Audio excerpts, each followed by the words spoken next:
어린이 주일날 어린이 같은 질문으로 한번 시작해 보려고 합니다. 나는 누구일까 하는 질문입니다.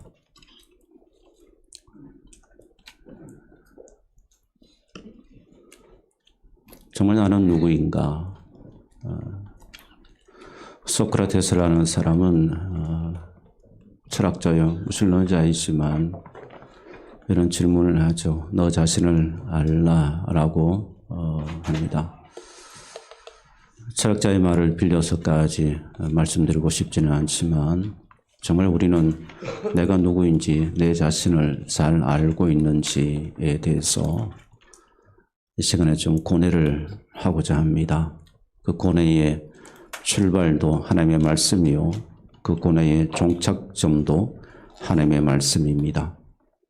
하나님의 말씀을 벗어나지 않을 것이고 하나님의 말씀 안에서 나는 누구인지 어떤 존재로 지음받은 것인지 나는 무엇을 위해서 사는 존재인지를 여러분 말씀을 통해서 함께 신비에 새겨지고 여러분 삶 가운데 말씀의 이 능력이 역사하기를 주님의 이름으로 축복합니다.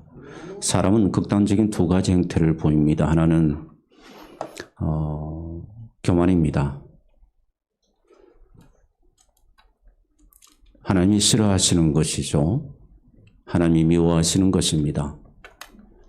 모든 사물과 모든 현상이 모든 모임이 내 중심으로 내 생각으로 이루어져야 하고 진행되어져야 하고 그 증거가 나타나야 하고 이 모든 것들이 다 교만입니다.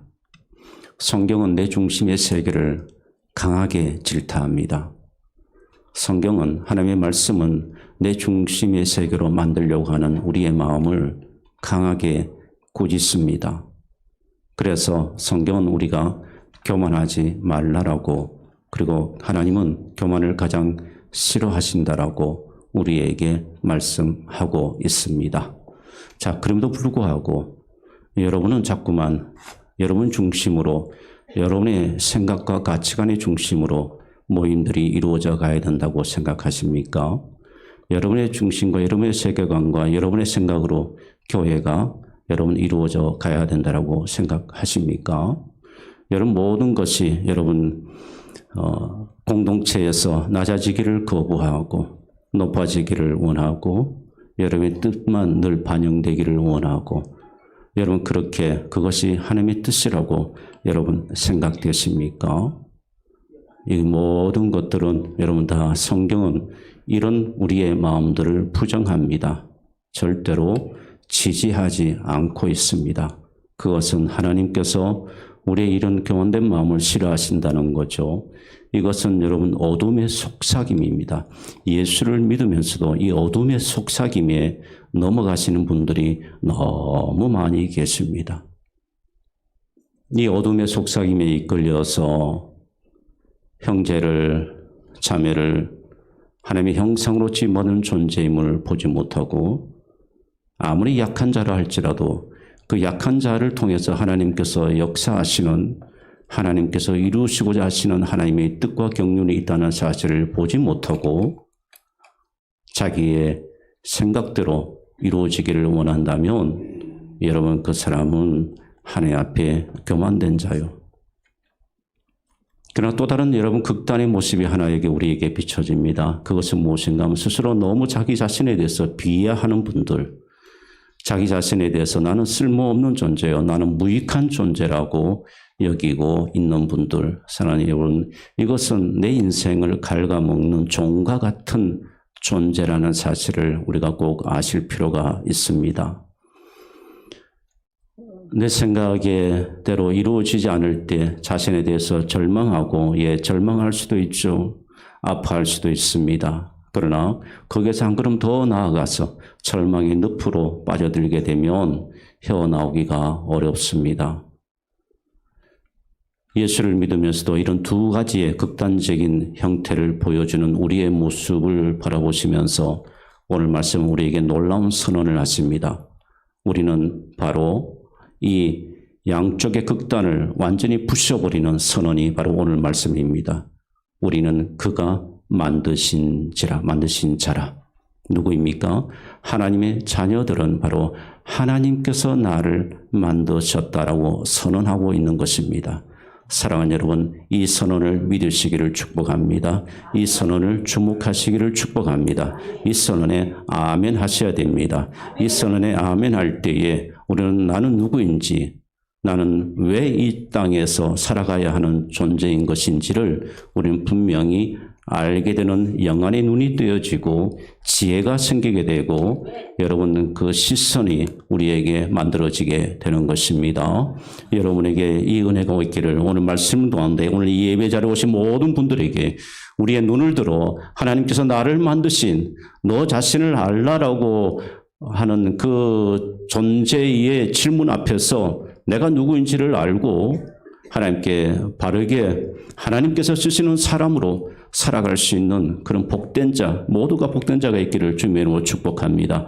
사랑하는 여러분, 하나님은 우리에게 이런 선언을 하십니다. 우리는 혈과 육으로 혈통으로 우리가 태어났지만 하나님은 혈통으로 태어난 그것조차도 하나님의 계획하신 바요.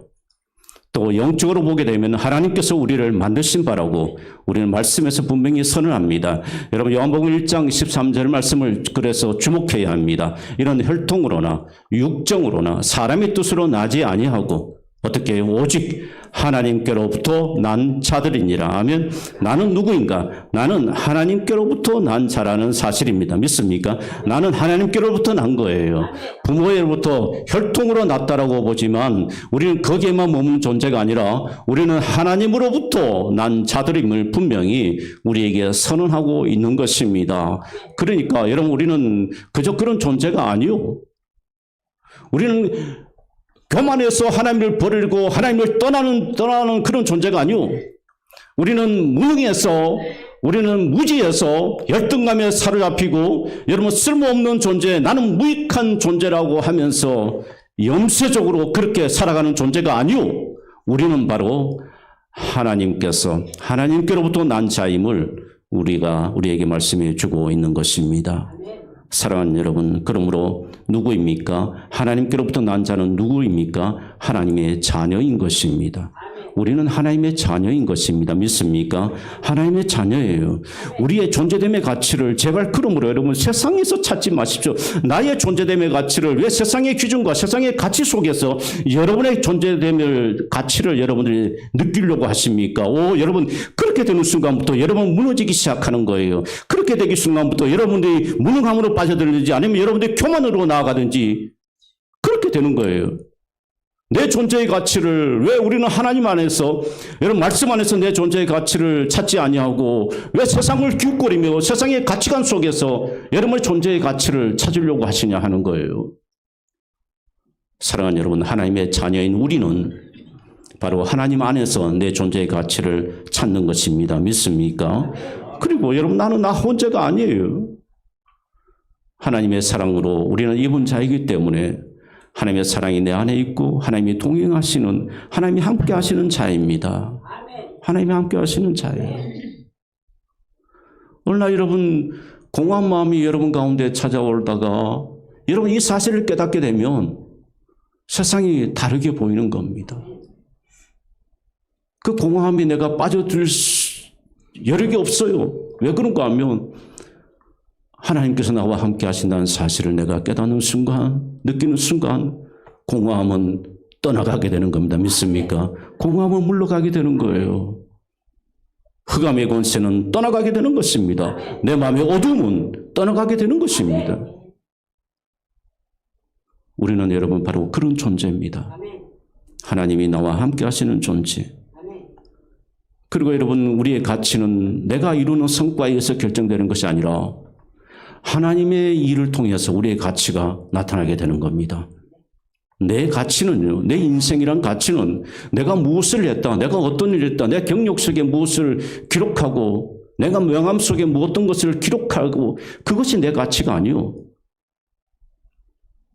하나님께서 나라는 사람을 통해서 하나님의 일을 이루어갈 때 내 가치가 거기에 매겨지게 되는 것입니다. 저는 여러분의 가치가 여러분 명품이 되기를 축복합니다. 여러분의 가치를 올리시기를 축복합니다. 우리 예수 믿는 사람들이요, 너무 자신의 가치를 낮추려고 하는 분들이 계세요. 예, 겸손일 수 있습니다. 그러나 여러분, 그것도 역시 내가 하는 것이 아니요, 하나님께서 내 가치를 만들어 가시고 내 가치를 세워 가시고 하나님께서 내 삶의 인생의 가치를 하나님께서 값을 매기게 되는 것입니다. 여러분의 인생의 가치가 하나님께서 정말 값진 것으로 보석으로 매겨줄 수 있기를 축복합니다. 내 가치는 하나님의 손에 달려 있습니다. 믿습니까? 나한테 달린 것이 아니에요. 하나님의 손에 달려 있습니다. 하나님의 손이 빚어가실 때 내 가치는 높아지게 되는 겁니다. 믿습니까? 그러나 하나님의 손에부터 떠나게 될수록 내 가치는 처참하게 가치가 떨어지게 되는 것입니다. 하나님의 손에 빚어가시는 인생은 어떤 인생입니까? 하나님 말씀 앞에 순종하기를 즐거워하고 하나님께서 기뻐하시는 일을 행하기를 좋아하고, 그러면 가치는 자꾸 올라가게 되는 거예요. 반대로 여러분, 내 가치가 떨어지는 것은 하나님께서 나에게 매기신 인생의 가치가 떨어지는 것은 내 마음대로 하려고 할 때입니다. 내 주장대로 하고 싶을 때 여러분의 가치가 세상적으로 보게 되면 그때 올라가는 것 같지만 아니요. 하나님은 하나님 편에서 볼 때 여러분의 인생 가치는 폭락하게 되는 거예요. 완전히 떨어지게 되는 겁니다. 하나님의 은혜로 내가 수선되면 내 인생은 행운화가 되는 겁니다. 믿습니까? 하나님께서 내 삶을, 내 인생을 수순해 주시고 하나님께서 내 인생을 빚어가시면 여러분 그것보다 복된 인생은 없는 것입니다. 그러면 하나님의 손길이 고통스럽다 할지라도 나를 빚어가시는 손길을 피하지 마십시오. 그러면 피하면 내 가치는 떨어질 수밖에 없습니다. 그러나 고통스럽더라도 피하지 아니하고 하나님께서 내 인생을 빚어가실 때 그저 맡기만 드리게 되면 여러분은 가만히 계셔도 여러분의 인생의 가치는 올라가게 되는 것입니다. 제가 그림을 조금 할 때에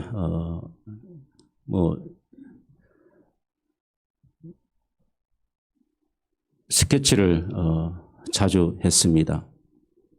줄리앙도 하고 많은 조각품을 갖다 놓고 스케치 연습을 참 오래 했습니다. 그렇게 두상만 하다가 조금 지나면 이제 전신 데이비드상과 같은 것을 갖다 놓고 스케치를 합니다. 이 데이비드상을 만든 사람이 바로 미켈란젤로, 유명한 미켈란젤로죠. 처음부터 데이비드상이 그렇게 만들어진 것이 아닙니다. 그냥 대리석 조각 같은 거, 대리석 돌덩어리 하나에 불과한 것이었어요. 그래서 많은 사람들이 예술가들조차도 그 돌덩어리 조각, 그 대리석을 그냥 지나쳐 버렸습니다. 저게 무슨 의미가 있겠는가라고 생각하고 거들떠 보지도 않았죠. 그런데 어느 날 이 미켈란젤로라는 사람이 그 대리석 돌덩이를 바라보는 순간 그의 마음이 흥분되기 시작합니다. 그리고는 그것을 가져다가 하나씩 하나씩 정리를 하면서 만들어져 가기 시작합니다. 그렇게 만든 것이 그 유명한 바로 데이비드상이죠. 그래서 사람들이 묻습니다. 어떻게 이렇게 아름다운 완벽한 비율을 가진 데이비드상을 만들 수가 있었습니까? 라고 그렇게 미켈란젤로에게 질문을 합니다. 그때 그분이 이렇게 대답합니다. 아니요, 내가 만든 것이 아니요. 이미 데이비드상이 이미 그 대리석 속에 이미 존재하고 있었어요. 그냥 저는 그저 간단하게 그냥 여러 가지 그냥 주변의 것들을 정리하고 내가 한 일은 그것밖에 없습니다. 라고 그렇게 대답을 했다고 합니다. 사랑하는 여러분, 이 거장의 눈에는 많은 사람들이 보지 못하는 것을 볼 수가 있는 그 시선이 있었던 겁니다. 이 거장의 눈에는 최고의 예술작품이 그 속에 숨겨져 있다는 사실을 알게 된 것이죠. 사랑하는 여러분, 우리 인생의 거장이 누굽니까? 내 인생을 만들어가는 거장이 여러분 누구예요? 하나님이시잖아요. 믿습니까? 하나님이 여러분이라는 한 사람의 인생을 걸작품으로 만드시기를 축복합니다. 하나님의 손길이 여러분의 마음속에, 삶 속에 여러분을 빚어가실 때에 여러분은 걸작품이 되는 거예요. 놀라운 여러분 하나님의 일을 행하는 분이 되시는 것입니다. 사랑하는 여러분, 누가 만드냐가 중요한 것입니다. 그러므로 하나님이 여러분의 인생을 만드는 것인가? 여러분 세속의 가치관에 세상의 사상들이 여러분의 인생을 만드는 것인가? 하나님이 여러분의 인생을 빚어가시기를 축복합니다. 오늘 성경은 그가 만드신 바라, 우리를 말하죠. 그가 만드신 바라. 누가? 하나님이 나를 만드셨다라고 말씀하고 있습니다. 사랑하는 여러분, 스스로 무익하다고 느끼십니까? 실패와 어려움 때문에 나는 아무런 가치가 없는, 나는 이 교회에서 아무런 가치가 없어, 나는 우리의 가정에서도 나는 별로 가치가 없어 라고 여러분들이 혹시 느끼시는 분들이 계십니까? 어쩌면은 두 가지입니다. 첫 번째는 여러분의 용도를 여러분 스스로도 아직 모르고 있다는 것과, 그다음 두 번째는 하나님의 빚어가시는 하나님의 그 손길을 여러분들이 아직도 여러분들이 모르고 있다는 사실. 사랑하는 여러분, 아무리 인생의 쓰레기가 내 마음속에 쌓이고 내 인생에 날마다 쓰레기 같은 것들이 덮쳐지고 내 인생에 냄새만 나고 쓸모없는 그런 존재처럼 여러분 느껴진다 할지라도, 사랑하는 여러분, 그건 여러분의 판단이지 최고의 걸작품을 만들어 가시는 하나님께서 여러분을 보실 때는 다룰 수가 있다는 것입니다. 하나님께서 여러분에게 손을 대실 때는 아무리 쓰레기 같은 인생이라 할지라도, 세상이 그렇게 바라볼지라도 여러분의 인생은 보석처럼 빚어져 갈 수 있다는 사실입니다. 사랑하는 여러분, 이 사실을 믿으시기를 축복합니다. 어느 마을에 여러분 방치된 땅이 있었습니다. 그러다 보니까 많은 사람들이 거기다가 쓰레기를 버리기 시작합니다. 어느 누군가 쓰레기 더미가 이제 그 땅에 많이 쌓이게 되어졌습니다. 그러다 보니까 냄새가 나죠. 온갖 악취들이 그 쓰레기 더미에서 나기 시작합니다. 그래서 마을 사람들이 이렇게 생각해요. 우리 마을의 수치스가 바로 저 쓰레기장이다 라고 많은 사람들이 그렇게 이야기를 했습니다. 다 포기했어요. 그 땅에서 무슨 선한 것이 있겠느냐고 다 포기했습니다. 그러던 어느 날 한 유명한 정원사가 여러분 그 길을 지나게 됩니다.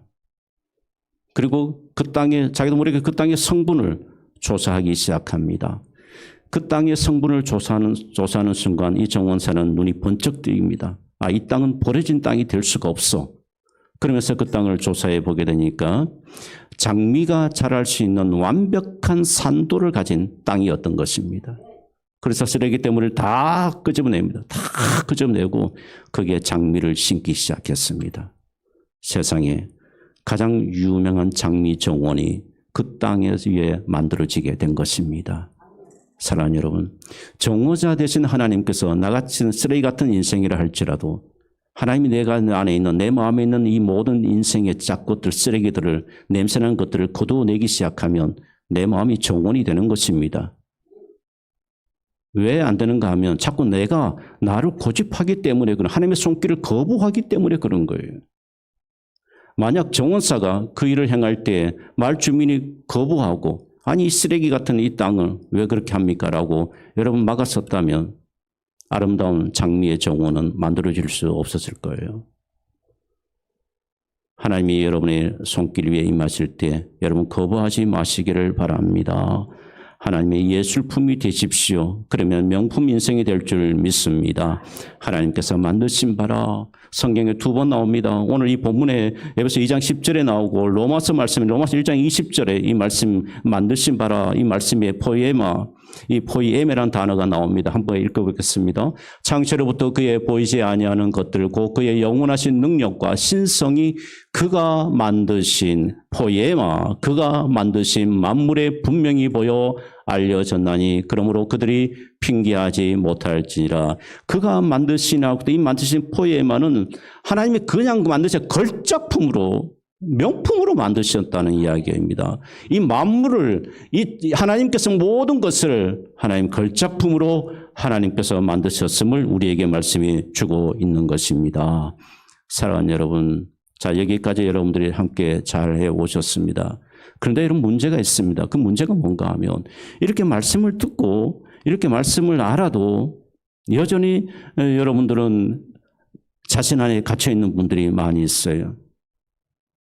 그렇다고 해서 나라는 존재가 무슨 변화가 있을까? 나라는 존재가 과연 무슨 의미가 있을까? 이런 부정적인 마음을 가지고 계신 분들이 있습니다. 말씀이 내 마음에 와닿지가 않아요. 말씀이 내 삶에 어떻게 일어날까? 별로 깨달아지지가 않는다는 이야기요.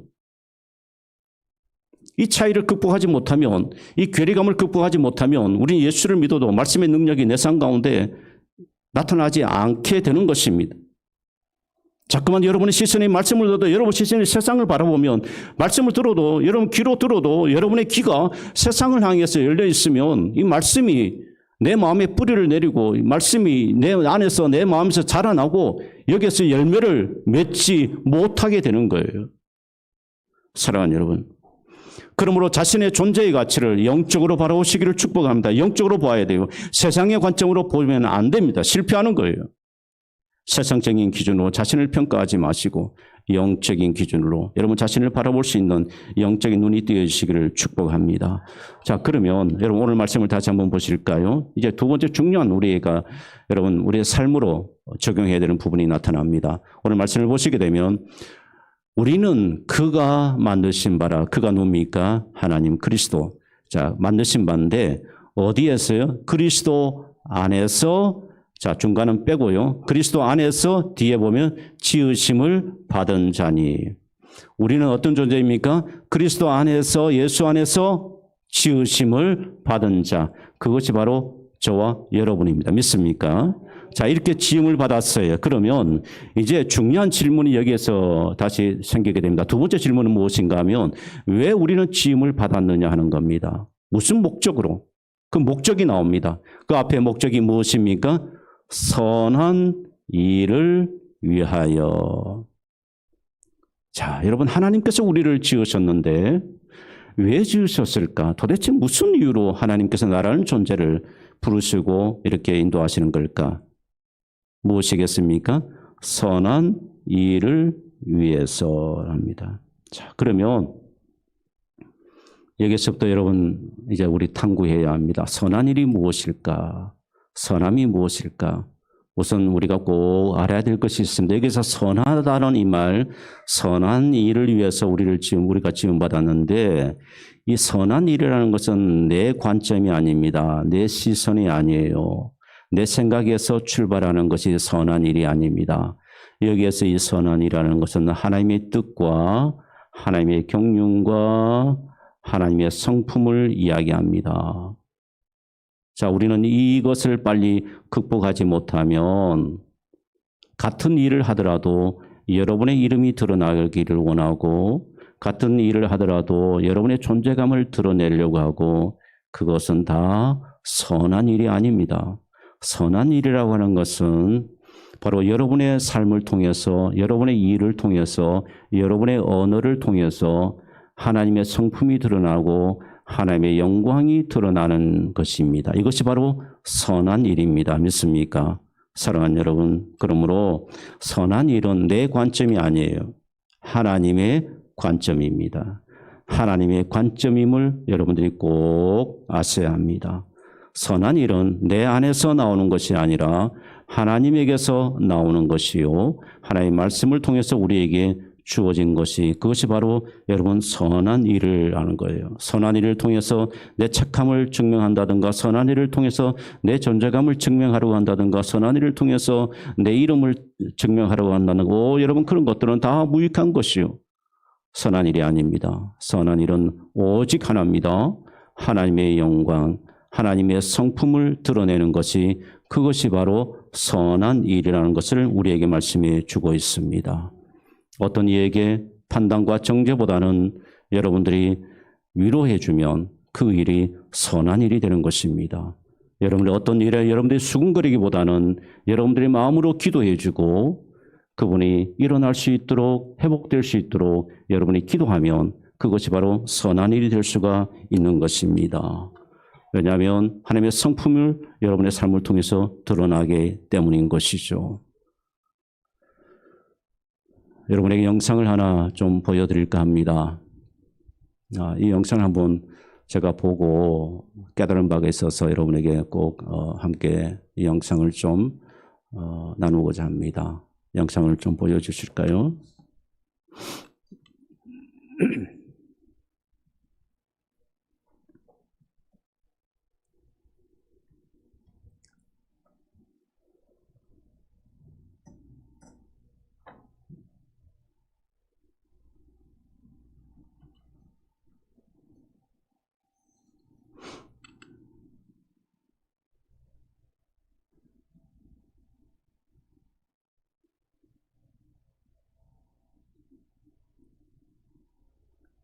경기도 안산에서 있었던 일을 영상으로 담은 겁니다. 소처로 담은 건데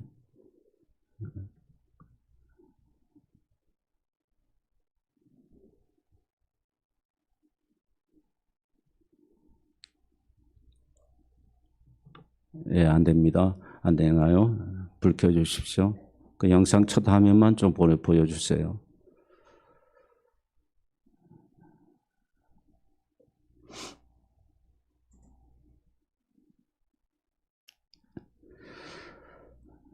영상 첫 화면입니다.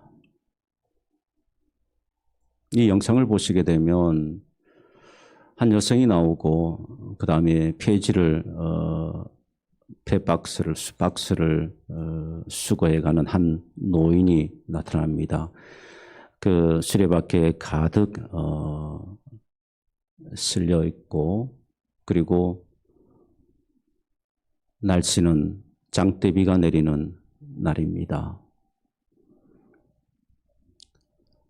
그 장대비를 맞으면서 한 노인이 무거운 리어카를 끌고 가고 있었습니다. 그때 한 여성이 나타나서 이렇게 우산을 그 노인에게 씌워줍니다.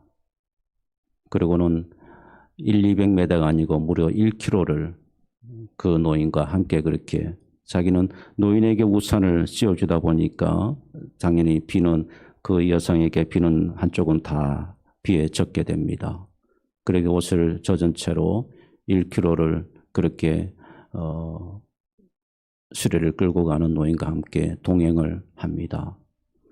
그리고는 마침 ATM 기계 앞에서 그 여성이 잠시 멈춰서 ATM에 가서 돈 3만 원입니다. 많은 돈이 아니에요. 3만 원을 ATM에서 인출해서 그 할아버지에게 드립니다. 할아버지 꼭 이 장면 돈으로. 뉴스에서 보셨죠?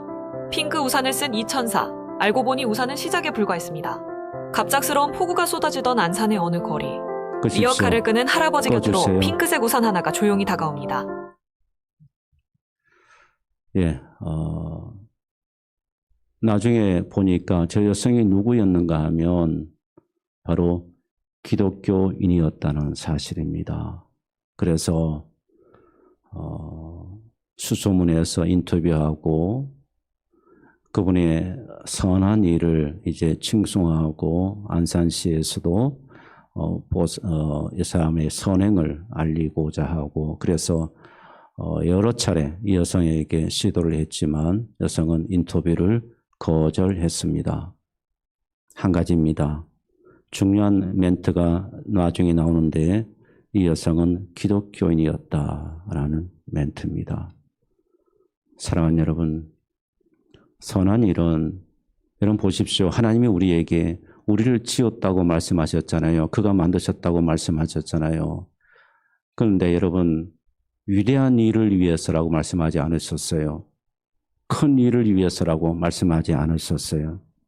내가 너를 지었고 내가 너를 불렀는데 내가 너로 하여금 위대한 일을 하도록 내가 너를 지어서 내가 너로 하여금 큰 일을 하도록 내가 너를 지어서 그렇게 말씀하지 않으셨어요.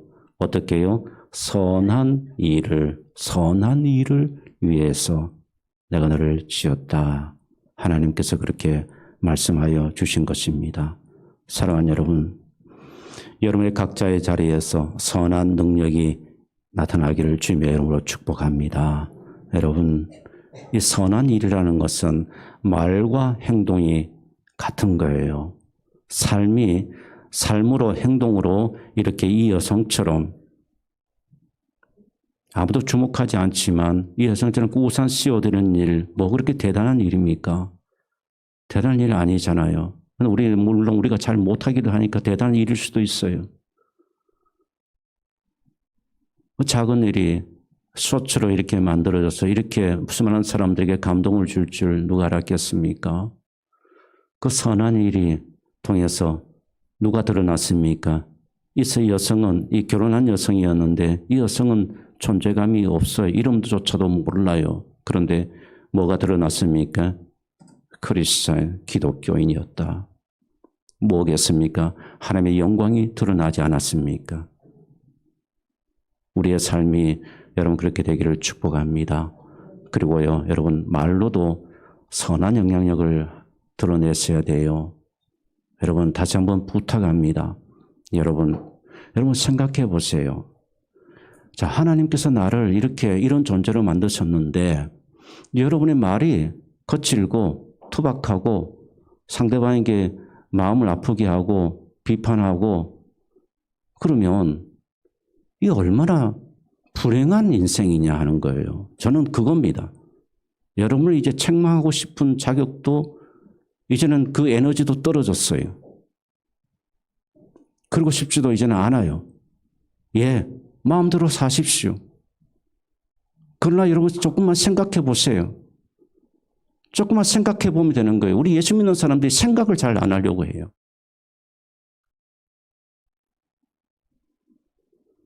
얼마나 불행한 인생이에요.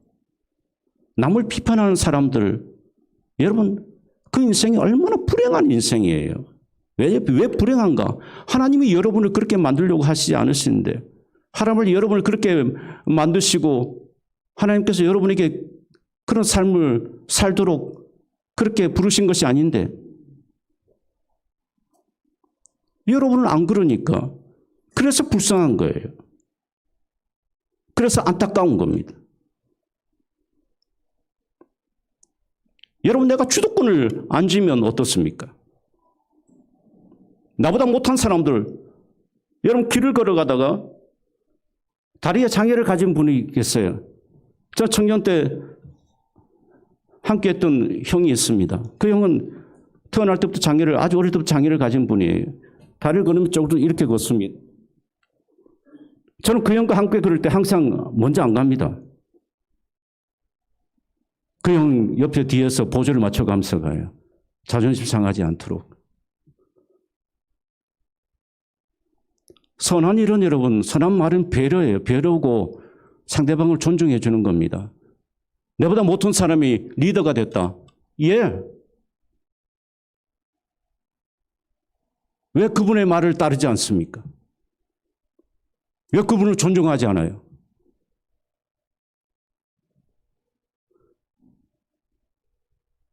그분이 엉터리로 설령한다 할지라도 하나님께서 그분을 세우신 그 리더십에 여러분들이 순종하는 이게 선한 일이에요.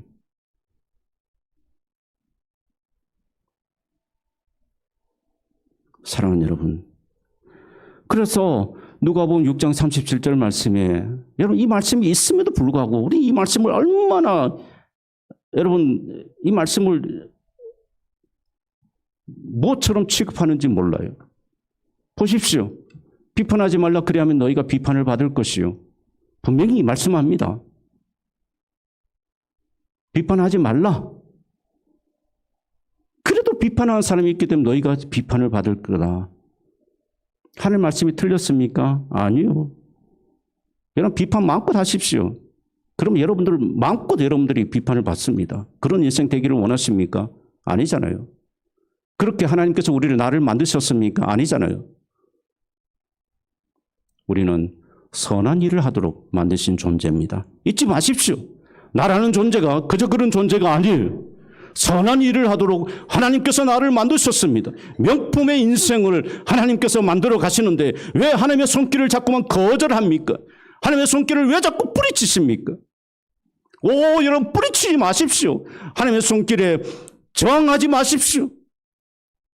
하나님의 손길에 내 감정조차도 내어드리십시오. 내 마음조차도 하나님의 손길에 내어드리십시오. 그럴 때 내 인생에 여러분 명품의 인생으로 만들어지는 것입니다. 믿습니까? 우리 모두 그런 인생이 되어야 되지 않겠습니까?